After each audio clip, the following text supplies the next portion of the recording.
قرآن کہتا ہے وہ جو زکات دینے کا کام کرنے والے ہیں سبحان اللہ اپنے مالوں کی پراپر زکات نکالیں، کیونکہ زکات دینے والے بھی کامیاب لوگ ہیں۔ اللہ نے مال دیا ہے نا، تو اب زکات میں پسو پیش نہ کریں، زکات کو بوجھ نہ سمجھیں، یہ مال کا میل ہے، اور جو اللہ کی راہ میں خرچ کرتا ہے اس کا مال ملٹیپلائی ہو رہا ہوتا ہے۔ حدیث پاک ہے، ویسے تو نبی پاک جو فرمائے حق ہے، مگر اس معاملے میں تو پیارے آقا نے قسم اٹھا کر فرمایا کہ میں اللہ کی قسم کھا کر کہتا ہوں اللہ کی راہ میں مال خرچ کرنے سے مال کم نہیں ہوتا۔ تو یہ طے ہو گیا، یہ کمپلسری ہے کہ جو خرچ کرنے والا ہے وہ خود ہی دنیا میں دیکھ رہا ہوتا ہے کہ اس کا ملٹیپلائی ہو رہا ہوتا ہے۔ مگر کچھ بدنصیب ایسے بھی ہوتے ہیں کہ جن کو زکات بھاری پڑتی ہے، او ہو رمضان آ گئی، 10 لاکھ روپے دینے پڑیں گے۔ اس اللہ کے بندے کو کون سمجھائے کہ اللہ کے بندے تجھے رب نے 4 کروڑ دیے تو 10 لاکھ زکات بنی ہے نا۔ تجھے تو سجدہ شکر کرنا چاہیے تھا کہ میرے مولا تو نے یہ دن دکھائے کہ میں زکات دینے والا ہوں، تو نے مجھے زکات لینے والا نہیں بنایا۔ میں آپ سب سے پوچھتا ہوں، کیا آپ نے غریبوں میں پڑھے لکھے نہیں دیکھے، سمجھدار نہیں دیکھے، نمازی نہیں دیکھے؟ ارے ہم سے بہت زیادہ اچھے ہیں، مگر ان کے پاس پیسے نہیں ہیں، وہ مانگ رہے ہوتے ہیں، بیچارے قرضے میں ہوتے ہیں۔ ان کو دیکھ کر تو آنکھوں میں آنسو آنے چاہیے کہ یا اللہ میں نے ایسا کیا کیا کہ تو نے مجھے دینے والا بنایا، مانگنے والا نہیں بنایا۔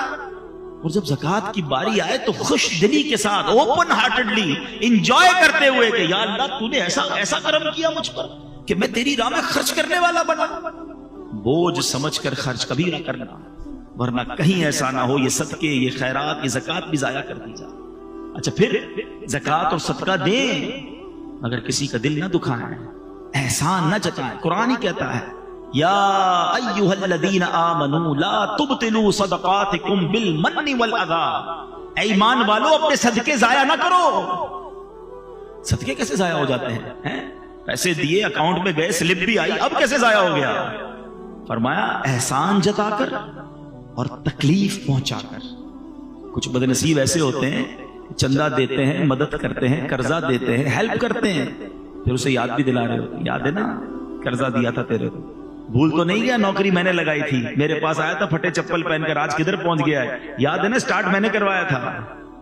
توبہ توبہ توبہ، اس لیے دیا تھا کہ احسان جتانا ہے۔ سارے صدقے باطل، ڈیلیٹڈ، قرآن کہہ رہا ہے، اور اس سے تو الٹا گناہ بھی ہو رہا ہے، اس کی دل آزاری بھی ہو رہی ہے۔ کبھی کسی کو یہ نہ کہنا، اگر کسی کو دیا ہے نا تو اس نیت سے دینا یا اللہ تیری مہربانی تو نے مجھے اس قابل بنایا۔ سچی بات پتہ ہے کیا، ہم سے جو ڈونیشن لے کر جاتے ہیں اصل مہربانی تو ان کی ہے، ہمارے مال کا میل لے کے جا رہے ہیں، پراپر جگہ پر لگ رہا ہے، مہربانی تو ان کی ہے، ہم ان پر احسان کیا کر رہے ہیں؟ تو کبھی بھی اپنی زکات کو، اپنے ڈونیشن کو اپنے اوپر بوجھ نہ سمجھے، اس کو انجوائے کریں، شکر ادا کریں اور اسے ادا کریں، کیونکہ قرآن جن کامیاب لوگوں کی فہرست بیان کر رہا ہے اس میں ایک کیٹیگری وہ ہے جو زکات ادا کرنے والے ہیں۔ پوری دیجیے۔ اچھا یہ بھی بڑا مسئلہ ہے، زکات دیتے ہیں لم سم نکال دی، نہیں جناب حساب کرے نا پراپر۔ اچھا خود حساب کیسے کر لیتے بھائی؟ اپنے ٹیکس ریٹرن خود فائل کرتے ہیں، کیوں وکیل ہائر کیا ہے؟ خود ہی فائل کر لیا کرے نا ہر سال۔ نہیں یار وہ ذرا ایکسپرٹ ہے نا، صحیح بتاتا ہے، کوئی غلطی نہ ہو جائے، غلط ہو گئی تو پھر FBR کا نوٹس آ جائے گا۔ ٹیکس ریٹرن کے لیے وکیل چاہیے، زکات خود ہی فائل کر دینی ہے، خود ہی حساب کر لینا۔ ایک بار کسی عالم دین سے مشورہ کر لینا کہ حضرت سونا اتنا ہے، پیسے اتنے ہیں، پراپرٹی اتنی ہے، کاروبار میں پیسے اتنے لگے ہوئے، مجھے بتا دے میرے مال کا میل نکل جائے، کوئی رہ نہ جائے، اور تھوڑی زیادہ نکال دیا کرو۔ لیکن کوئی نہ کوئی اصل بات وہی ہے، دل اتنا گرفتار ہوتا ہے بعض اوقات مال کی محبت میں کہ بندہ راستہ ڈھونڈ رہا ہوتا ہے کدھر سے زکات کم ہو جائے۔ ارے تم راستہ ڈھونڈ لو گے، اللہ تو دیکھ رہا ہے نا۔ یار یہ پراپرٹی کرائے پہ دے دو، تاکہ یہ کرائے پہ چلی گئی نا تو اس کی زکات نہیں جائے گی، یہ فلاں کو دے دو، یہ بیوی کو دے دو، یہ اس کو دے دو، زکات سے نکل جائے گی۔ تم نکال لو گے، نہیں دو، اللہ تو دیکھ رہا ہے کہ یہ بندہ کوشش کیا کر رہا ہے کہ کہیں سے زکات کم ہو جائے۔ مزہ یہ ہے کہ بندہ بولے یار زکات بھی دوں، صدقہ بھی دوں، کوئی اور کام نیکی کا اور لے جاؤ مجھ سے۔ اچھا یہ ڈونیشن دیتے وقت یہ واقعی بڑا اہم پوائنٹ ہے۔ انسان ہے، ہم سارے انسان ہیں، مال کی محبت ہمارے اندر بلٹن ہے، اسی لیے اس کی اجر، اس کے ثواب بڑے قرار دیے گئے۔ آپ اگر چاہتے ہیں نا کہ آپ کا مال انشورڈ ہو جائے، لوگ پوچھتے رہتے ہیں یار انشورنس کروانی چاہیے نہیں کروانی چاہیے، آؤ میں آپ کو ایک بڑی پیاری مدنی انشورنس بتاتا ہوں۔ اللہ کے حبیب علیہ الصلوۃ والسلام فرماتے ہیں کہ رب فرماتا ہے، حدیث قدسی ہے جس کا مضمون ہے اے ابن آدم اپنا مال میرے پاس جمع کروا دے۔ کمیٹی BC ڈالتے ہیں نا، آؤ میں آپ کو بتاتا ہوں کیسی BC ہے۔ اللہ فرماتا ہے اے ابن آدم اپنا مال میرے پاس جمع کروا دے، نہ جلے گا نہ ڈوبے گا نہ چوری ہوگا، میں تجھے اس وقت لوٹاؤں گا جس وقت تجھے ضرورت ہوگی۔ یعنی یہ مال میرے اکاؤنٹ میں چلا گیا، اللہ کی حفاظت میں چلا گیا، کم بھی نہیں ہو سکتا، جل بھی نہیں سکتا، کوئی لوٹ بھی نہیں سکتا۔ اور قیامت کے دن جب ایک ایک نیکی کے لیے بندہ ہاتھ پھیلا رہا ہوگا نا، اللہ فرماتا ہے میں تجھے اس وقت لوٹاؤں گا۔ ایک اور حدیث پاک ہے جس کا مضمون ہے کہ جب بندہ صدقہ کرتا ہے نا، خرچ کرتا ہے اللہ کی راہ میں، فرمائیے اس کے ہاتھ سے نکل کر اللہ کے دستے قدرت میں چلا جاتا ہے۔ اللہ تمہارے صدقوں کو اس طرح پالتا ہے جس طرح تم اپنے جانور کے بچے کو پالتے ہو۔ فرمایا بندہ کھجور صدقہ کرے گا، قیامت کے دن پہاڑ جتنا اجر دیکھے گا، عرض کرے گا مولا میں نے تو کھجور دی تھی۔ فرمایا حدیث کا خلاصہ یہ ہے کہ اللہ اپنے کرم سے اس کھجور کو پہاڑ جتنا بنا دے گا۔ یہ کیسی انویسٹمنٹ ہے، یہ کیسا ریٹرن ہے۔ پھر صدقہ دیتے وقت ٹینشن کس بات کی؟ آپ نے ایسے بندے تو دیکھے ہوں گے جو یار پتہ نہیں یار وہ آئے تھے علاقے والے زبردستی لے گئے، یار دینا پڑا اور پیسے کم ہو گئے، یار لاکھ روپے تھے 25,000 دے دیے، موڈ آف ہو جاتا، چندہ دے کر ڈونیشن دے کر موڈ آف، کیونکہ کیلکولیشن جو تو کم ہو گئے نا۔ ایسا کوئی دیکھا ہے بندہ جو آ کر کے یار جیب میں 50,000 تھے، یار بڑا افسوس ہوا، آتے آتے بینک میں اپنے اکاؤنٹ میں ڈلوا کر آیا؟ آپ کہیں گے ٹینشن کس بات کی، یار تیرا ہی اکاؤنٹ تھا نا، آپ کے اکاؤنٹ میں گئے، ٹینشن کیوں ہے؟ اگر جس دن یہ مائنڈ سیٹ بن گیا نا کہ یہ جیب سے نکل کر میرے ہی اکاؤنٹ میں گئے ہیں تو دینے کا کبھی ٹینشن نہیں ہوگا۔ آپ کو مزہ آ رہا ہوگا یار تھوڑے اور ڈال دوں آخرت کے اکاؤنٹ میں، تھوڑے آج کمائے زیادہ ہے تھوڑے اور ڈال دوں۔ لوگ کہتے ہیں نہیں بھائی زکات دے دی اب اگلے سال آنا، ہاں روک لیتے ہیں۔ یار جب اللہ دینے میں نہیں روک رہا تو تم خرچ کرنے میں کیوں روک رہے ہو؟ اسے حدیث پاک کا مضمون ہے گن گن کر خرچ نہ کرو ورنہ وہ رب کریم بھی تمہیں گن گن کر عطا فرمائے گا۔ جب وہ دیے جا رہا ہے نا تو آپ بھی اللہ کی راہ میں خرچ کرتے رہا کہ بعض اوقات اللہ کی راہ میں خرچ کر کے ہم وہ حاصل کر سکتے ہیں جو برسوں میں حاصل نہیں کر سکتے، وہ نعمتیں وہ برکتیں حاصل ہو جاتی ہیں، وہ پریشانیاں دور ہو جاتی ہیں۔ کیونکہ روایتوں کا مضمون ہے کہ صدقہ بیماریوں کو ٹالتا ہے، صدقہ برائی کے 70 دروازے کو بند کرتا ہے، صدقہ بلا کو نیچے نہیں اترنے دیتا۔ ایک بڑی بات یاد رکھیے گا، ہمیں نہیں پتا ہوتا، ہم صبح اٹھتے ہیں مثال کے طور پہ اور کوئی بلا آنے والی ہوتی ہے، حدیثوں کا مضمون ہے جب انسان صدقہ دیتا ہے نا تو بلا اوپر سے اترتی ہے، صدقہ جا کے اسے روک لیتا ہے، انٹرسیپٹ کرتا ہے، اور یہ لڑائی جاری رہتی ہے۔ صدقہ بندے پر بلا اترنے نہیں دیتا۔ اب بعض اوقات کیا ہوتا ہے، کئی لوگ ہوں گے جو بیانات بھی سنتے ہیں، کتابوں میں بھی پڑھتے ہیں کہ اللہ کی راہ میں 1 خرچ کرو 10 ملتا ہے۔ اب وہ ہو سکتا ہے مسجد میں ڈبے میں 100 روپے ڈالیں اور شام دکان پہ انتظار کر رہے ہوں کہ ابھی تک 1000 روپے بنے نہیں ہیں۔ مولانا صاحب نے تو کہا تھا 1 کا 10 ہو جائے گا، کسی فقیر کو 10 روپے دیے انتظار کر رہے ہیں، 100 روپے کہاں ہے بھائی، ملٹی پلائی بائی 10 ہو کے ملنا چاہیے تھا۔ تو ہم صرف مالی فائدہ سوچ رہے ہیں۔ میں آپ سے پوچھنا چاہتا ہوں، آپ نے اللہ کی راہ میں خرچ کیا 1000 روپے 10,000 روپے یا 1 لاکھ روپے، اور اب آپ منتظر ہیں کہ ملٹی پلائی ہو جائے، لیکن کیا معلوم آپ کے گھر میں آگ لگنے والی تھی، کیا معلوم آپ کا روڈ پر ایکسیڈنٹ ہونے والا تھا، کیا معلوم آپ کا بچہ جو باہر کھیل رہا تھا اس پر کوئی خطرناک بلا آنے والی تھی، مگر آپ نے جو صدقہ دیا اس سے وہ بلا ٹال دی گئی۔ مجھے بتاؤ وہ 1000 کا 10,000 ہونا اچھا تھا یا ہم پر اتنی بڑی بلا کا ٹلنا اچھا تھا؟ تو ہمیشہ اللہ کی راہ میں صدقہ دیجئے، آپ یقین کریں آپ خوشحال ہو جائیں گے، آپ کی مشکلیں آسان ہوں گی۔ مگر دوبارہ وہی بات کروں گا کہ نیت اچھی ہو، صدقہ دیتے وقت، خرچ کرتے وقت، کسی کی مدد کرتے وقت احسان نہ جتانا۔ یاد نہیں تجھے تیرے بچے کی شادی میں نے کرائی تھی، بھول تو نہیں کیا قرضہ میں نے دیا تھا، ہاں تو ریڈی لگاتا تھا، میں نے تجھے جناب دکان کا کرایہ دیا تھا۔ یہ احسان جتا کر تو صدقہ ضائع ہو جائے گا۔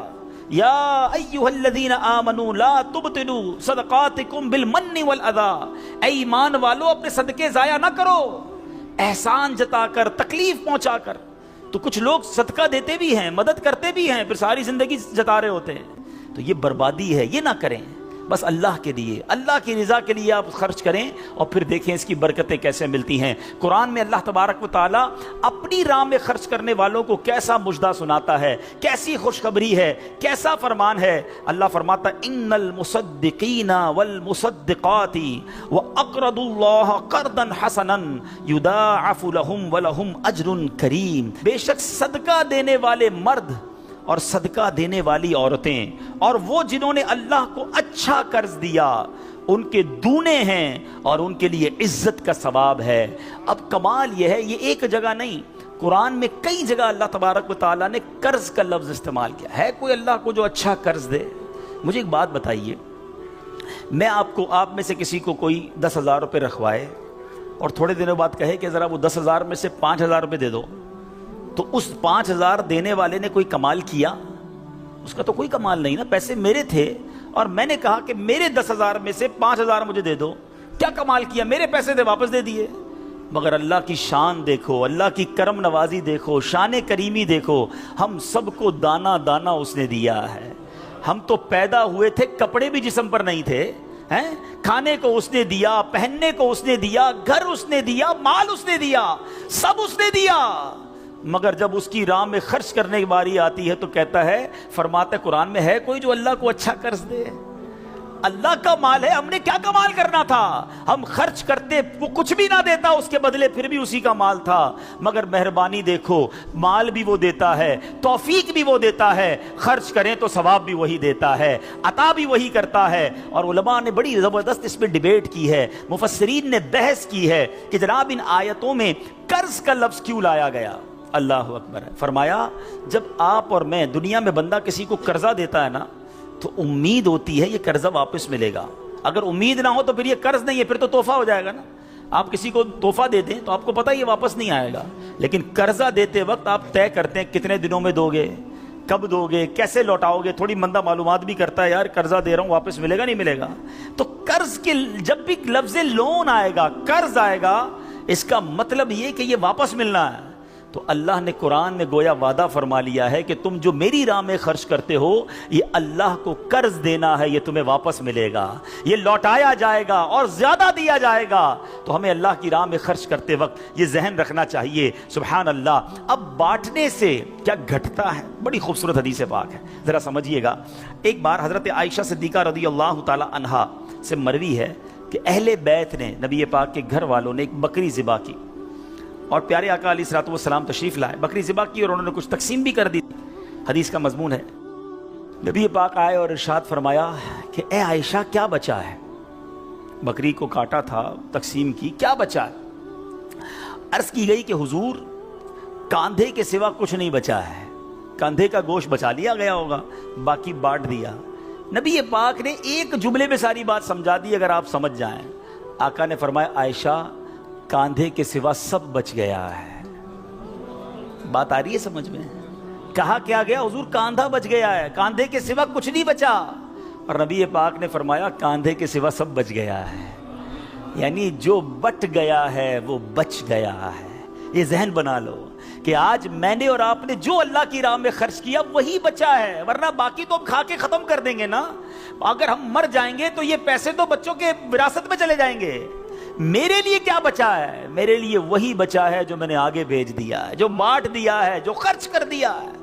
عقل اگر آ جائے ہمیں, اللہ کرے کہ ہمیں اس بات کی سمجھ آ جائے کہ آج اگر خوشحالی ہے, آج اگر مال جیب میں ہے, بینکوں میں پڑا ہے, گھر خالی پڑے ہیں, یہ خالی پڑے رہ جائیں گے اور میں دنیا سے چلا جاؤں گا.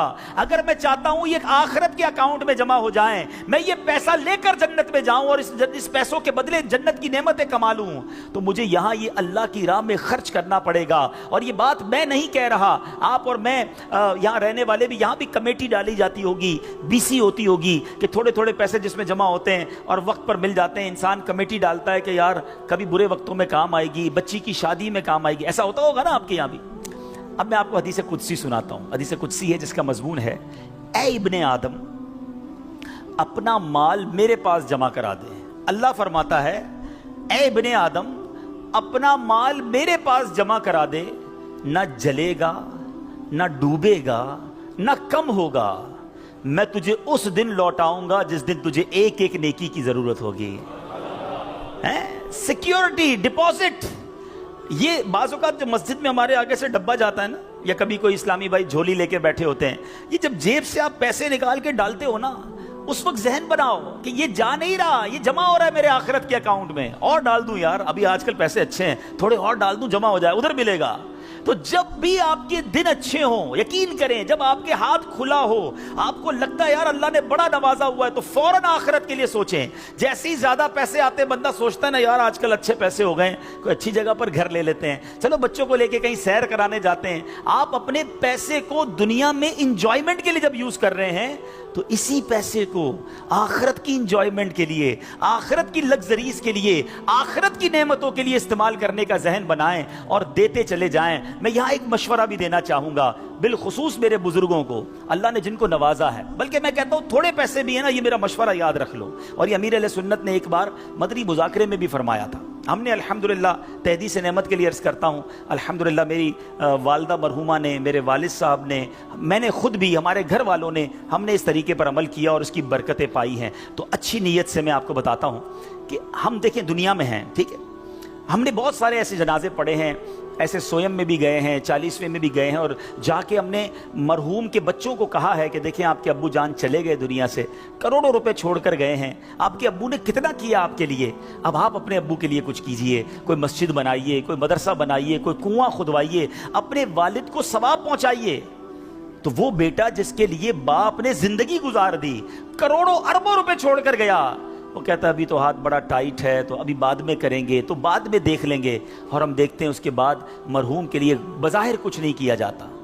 تو آج مجھے اور آپ کو اپنی فکر خود کرنی ہے۔ اگر آپ نے پیسے کمائے ہیں نا، آپ نے مکان بنائے ہیں، آپ نے جائیدادیں بنائی ہیں، تو اپنی فکر خود کیجئے۔ اس کے دو طریقے ہیں، ایک طریقہ اپنی زندگی میں ہی انہوں نے ماشاءاللہ یہ مسجد بنا دی، مدرسہ بنا دیا، بہت اچھی بات ہے، یا تو یہ کر لیں، اور اگر یہ نہیں کر پا رہے تو دوسرا طریقہ بتاتا ہوں جو بڑا آسان ہے، وہ یہ ہے کہ انسان کو شریعت نے یہ اختیار دیا ہے کہ آپ اپنی وصیت کر جائیں، اور وصیت میں 30% آپ وصیت کر سکتے ہیں کہ آپ کے چھوڑے گئے مال میں سے 30% کسی نیکی کے کام میں خرچ کر دیا جائے، آپ کے لیے صدقہ جاریہ کے لیے خرچ کر دیا جائے۔ بھائیوں والا مشورہ ہے، آپ عمل کریں نہ کریں، کہ اگر زندگی میں یہ وصیت کر دیں کہ میرے مرنے کے بعد جو بھی میرا مال بچے گا اس میں سے 30% جو ہے وہ دعوت اسلامی کو یہ کہہ کر دیا جائے کہ میرے لیے صدقہ جاریہ کے لیے مسجد، مدرسہ، جامعہ، کوئی ایسا کام کر دو کہ قیامت تک مجھے ثواب ملتا رہے۔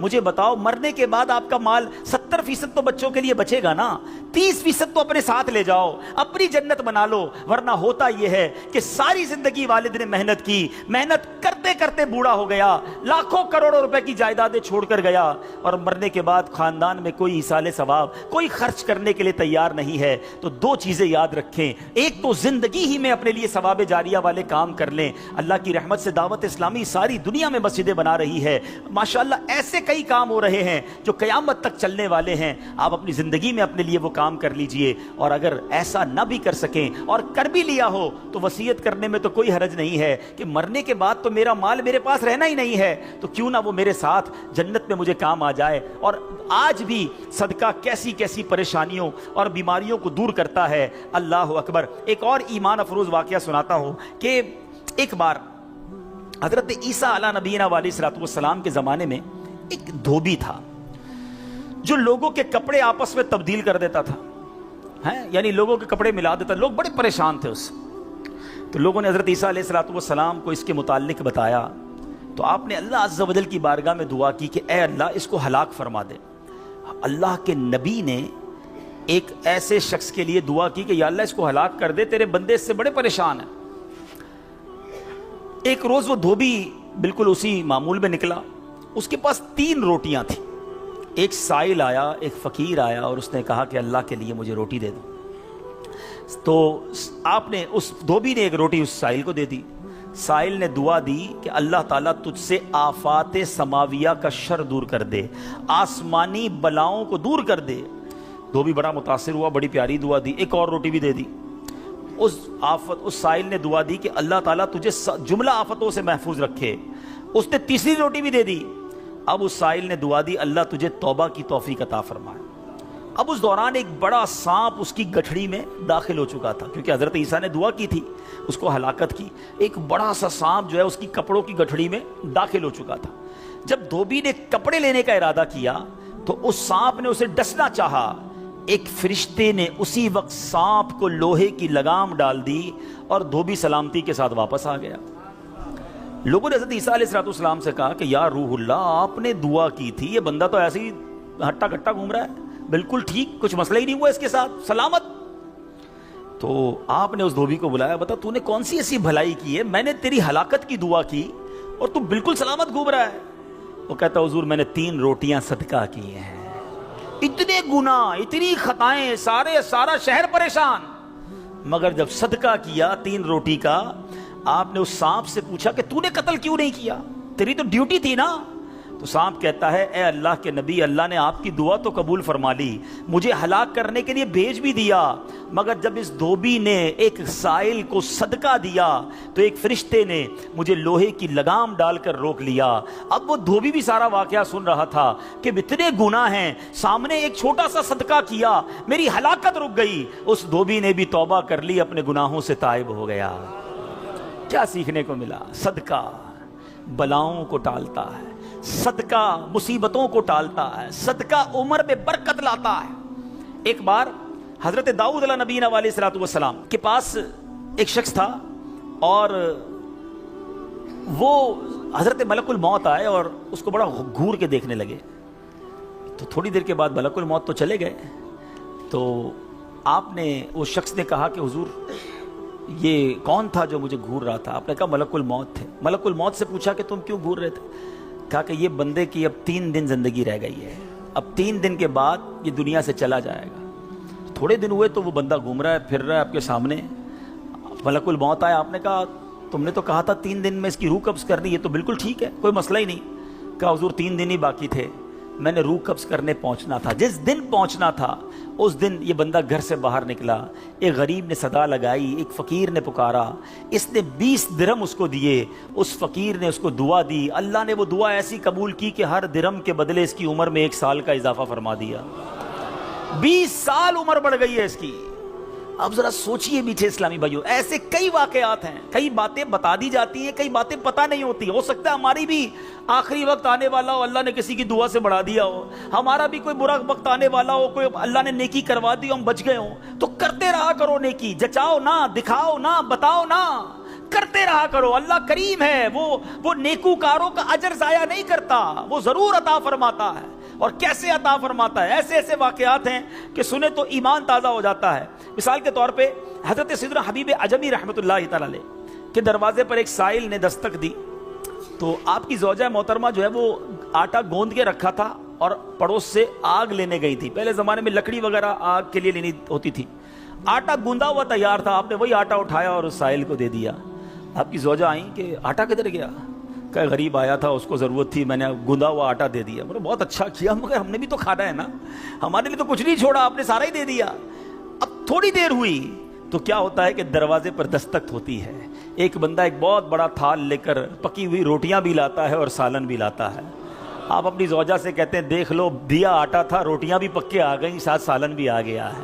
تو یہ بلیف ہوتا تھا، اللہ والوں کا یقین ہوتا تھا کہ یہ خرچ کیا ہے، یہ ملنا ہی ملنا ہے۔ اللہ کرے کہ ہم اللہ کی راہ میں بس خرچ کرنے والے، صدقہ دینے والے، اللہ کی راہ میں دل کھول کر خرچ کرنے والے بن جائیں۔ ڈھونڈیے، آپ کے پڑوس میں کوئی پریشان ہوگا، تلاش کیجئے، آپ کے رشتہ داروں میں کوئی غریب پریشان ہوگا، آپ کے دوستوں میں پریشان ہوگا۔ اچھا ایک اور بات بتاؤں، جو واقعی صحیح معنوں میں سفید پوش ہوتے ہیں نا، وہ بولتے نہیں ہیں کسی کو۔ آپ کہیں گے یار کسی دوست نے تو کچھ مدد مانگی نہیں ہے، رشتہ دار تو کوئی آیا ہی نہیں گھر پہ، پڑوسی نے تو کبھی کچھ نہیں کہا، وہ کہیں گے نہیں۔ آپ ڈھونڈیے، تلاش کیجئے، جنت میں گھر چاہیے نا۔ مثال دیتا ہوں، آپ کو کوئی یہ کہے کہ جناب کسی پریشان حال کو ڈھونڈ کر 1000 روپے دو اور اس کے بعد فلاں بینک سے 1 لاکھ روپے لے لو، تو پھر پریشان حال فوراً مل جائے گا۔ سیدھا سیدھا ابھی ڈھونڈتا ہوں جناب 1000 کیوں، 2000 دوں گا تو 2 لاکھ نہیں ملیں گے، تو بندہ یہ کہے گا نا۔ تو آپ کو سامنے نفع نظر آئے تو سب پریشان حال بھی مل جائے گا۔ اللہ کے بندوں، جنت میں محل کا وعدہ ہے، ڈھونڈیے نا۔ آپ کے غریب رشتہ دار پریشان ہوں گے، کسی کی بچی کی شادی ہونے والی ہوگی، کوئی بیچارہ گھر میں اچھا کھانا نہیں کھاتا ہوگا، چلے جائیں اس کے گھر اور اس کی کچھ مدد کر کے آئیں۔ اور ایک اور بات بھی بتا دوں، بعض اوقات جب یہ پریشان حالوں کی پریشانیاں دور کرنے کی بات ہوتی ہے نا، تو بندہ سمجھتا ہے یار یہ پیسے سے ہی دور ہوگی، میں تو ہوں ہی غریب۔ تو یہ بھی نہیں ہے، ہر پریشانی پیسے سے دور نہیں ہوتی۔ اگر پریشانیوں کا حل پیسہ ہوتا تو دنیا میں کوئی مالدار پریشانی نہ ہوتا، اس کو پریشانی آتی، پیسے خرچ کرتا، پریشانی دور کر دیتا۔ ایسا نہیں ہے، ہر پریشانی کا مداوا، ہر پریشانی کا سولوشن پیسہ نہیں ہے۔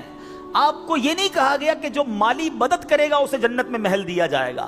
جو کسی مسلمان کی پریشانی دور کرے، بعض اوقات حوصلہ دینے سے پریشانی دور ہو جاتی ہے، ہمت دلانے سے پریشانی دور ہو جاتی ہے۔ یار گھبرانا نہیں، میں تمہارے ساتھ ہوں، ٹینشن مت لینا، میں بیٹھا ہوں۔ بیمار ہے، اس کے گھر چلے گئے، تھوڑی دیر اس کے ساتھ بیٹھے، اسے ڈاکٹر کے پاس لے گئے، کسی کا بیچارے کا کوئی معاملہ ہے تو ساتھ جا کر وہ معاملہ حل کروا دیا۔ یہ کبھی کبھی کچھ اچھے میٹھے بول بھی پریشانی دور کر دیتے ہیں، لیکن ہمیں اچھے بول بھی تو آنے چاہیے، مسکرانا بھی تو آنا چاہیے، حوصلہ دینے بھی تو آنا چاہیے۔ سیدی اعلیٰ حضرت امام اہل سنت کمال کی بات لکھتے ہیں، آپ فرماتے ہیں شربت نہ دیں نہ دیں، کریں بات لطف سے۔ شربت نہیں پلانا، نہ پلاؤ، اچھی بات تو کر لو یار۔ شربت نہ دیں نہ دیں، کریں بات لطف سے، یہ شہد ہو تو پھر کسے پرواہ شکر کی ہے۔ بعض اوقات مسکرا کر مل لینا بندے کے دکھ دور کر دیتا ہے۔ چند اچھی باتیں، ہمیں آ کر کوئی کہتا نا یار بڑی بیمار ہوں، پریشان ہوں، اچھا چلو ٹھیک ہے یار اب کل سے ٹائم پہ آ جانا۔ ارے اللہ کے بندے، اس نے اپنی پریشانی بتائی، تھوڑا اس سے ہمدردی تو کریں۔ اچھا کیا ہو گیا، خیر تو ہے، کیسے بیمار ہو گئے، ڈاکٹر کو دکھایا کہ نہیں، میری ضرورت ہے تو بتائیں، کوئی کام ہو تو بتائیں۔ آپ نے پیسے دیے ان 5 جملوں میں؟ نہیں دیے نا، مگر کیا بتاؤ اس کا درد کم نہیں ہو گیا ہوگا، اس کو حوصلہ نہیں مل گیا ہوگا۔ یاد رکھو میٹھے اسلامی بھائی، یہ جو الفاظ ہیں نا، ہماری باتیں ہیں، یہ الفاظ زخم پر مرہم کا کام بھی کرتے ہیں، اور یہی الفاظ زخم پر نمک کا کام بھی کرتے ہیں۔ ہم بعض اوقات کسی کے زخموں پر نمک چھڑک دیتے ہیں، وہ پریشان ہے، تکلیف میں ہے، مصیبت میں ہے، اور اس کو ایسا جملہ کہہ دیتے ہیں کہ اس کی پریشانی بہت بڑھ جاتی ہے۔ اور کبھی کبھی چند اچھے جملے انسان کا غم بھلا دیتا ہے۔ اللہ کے واسطے اچھا بولنا سیکھیے، نرم ہو جائیے، شفیق ہو جائیے۔ مثال کے طور پہ کوئی بندہ آیا کہ یار اسکوٹر کا ایکسیڈنٹ ہو گیا، اور میں نے تو پہلے ہی پتا تھا تیرا ایکسیڈنٹ ہونا ہے، تو چلاتا ہی صحیح نہیں ہے، پہلے ہی تیزی سے چلاتا ہے، کیوں چلاتا ہے اسکوٹر جب چلانے نہیں آتی؟ اب بتاؤ بندہ کہ یار ایکسیڈنٹ بھی ہوا، اس کے باتیں بھی سنوں میں، تو یہ زخم پر نمک ہو گیا نا۔ اب یہ باتیں بعد میں سمجھا لینا کہ یار تیز مت چلایا کرو، مگر ابھی تو حوصلہ دیں، ابھی تو بیچارے کی طبیعت پوچھیں، ابھی تو اس کی پریشانی دور کریں۔ تو ایسی بہت ساری مثالیں ہیں کہ جب بھی ہمارے پاس کوئی پریشان حال آئے نا، تو اسے اچھی بات کریں، حوصلہ دیں، پریشانی دور کریں۔ تو انشاءاللہ میں بھی کوشش کرتا ہوں، آپ بھی کوشش کریں کہ انشاءاللہ رجب میں ضرور کسی کی پریشانی دور کریں گے انشاءاللہ۔ اب یہ سینکڑوں اسلامی بھائی یہاں بیٹھے ہیں، ہم سب ایک ایک کی پریشانی دور کریں گے تو ہزاروں مسلمانوں کی پریشانیاں دور ہو جائیں گی نا۔ یہ اسلام کی بیوٹی ہے، یہ اسلام کی خوبصورتی ہے کہ مسلمان کی مدد کرے، اس کی پریشانی دور کرے۔ مالی پریشانی ہے تو دور کریں، جسمانی پریشانی ہے تو دور کریں۔ بعض اوقات فقط مورل پریشانی، پریشان ہوتا ہے، اکیلا ہوتا ہے، تنہا ہوتا ہے، مایوس ہو گیا ہوتا ہے، آپ اٹھا دیں اسے، ہمت دے دیں، وہ اگلا کھڑا ہو جاتا ہے۔ تو ہمیں یہ کام کرتے رہنا چاہیے۔ تو بہرحال آج کے اس مختصر سے بیان میں جو میں نے چند باتیں قرآن و حدیث کی روشنی میں، بزرگان دین کے واقعات کی روشنی میں آپ کو بتائیں کہ اللہ کی راہ میں خرچ کیجئے، دل کھول کر خرچ